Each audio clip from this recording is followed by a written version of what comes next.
आधी रात का समय था।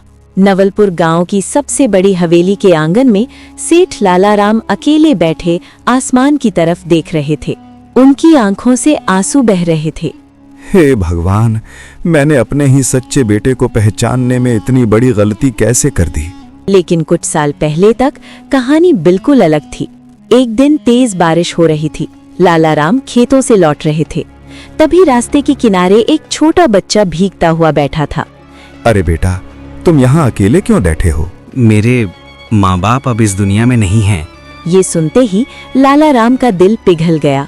आज से तुम अकेले नहीं हो, चलो मेरे साथ। पिताजी, ये कौन है? आज से ये इस घर का सदस्य है, तुम्हारा छोटा भाई अर्जुन। छोटा भाई?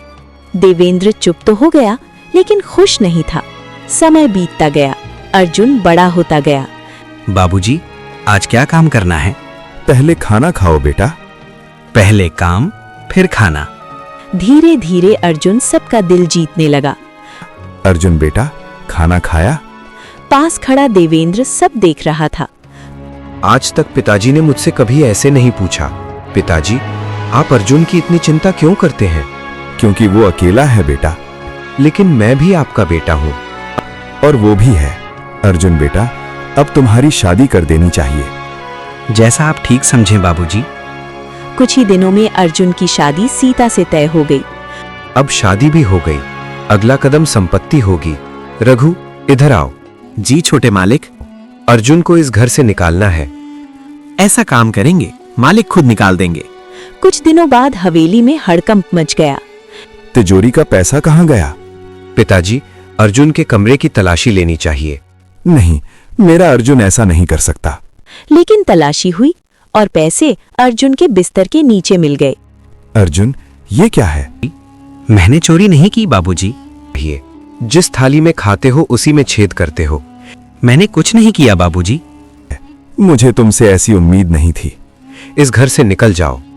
अगर बाबूजी को मुझ पर भरोसा नहीं तो मेरा यहाँ रहना बेकार है। हम कहीं नहीं जाएंगे। चलो सीता। अर्जुन के जाने के बाद हवेली खाली लगने लगी। अर्जुन, उस दिन घर में कोई आया था क्या? नहीं।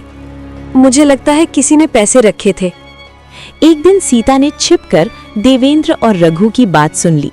छोटे मालिक, आपकी योजना सफल रही। अब अर्जुन कभी वापस नहीं आएगा। तो ये साजिश थी। अर्जुन, हमें बाबूजी से मिलना होगा। बाबूजी, पैसे अर्जुन ने नहीं चुराए। झूठ है। मैंने खुद सुना है। इतने में लालाराम ने सब सुन लिया।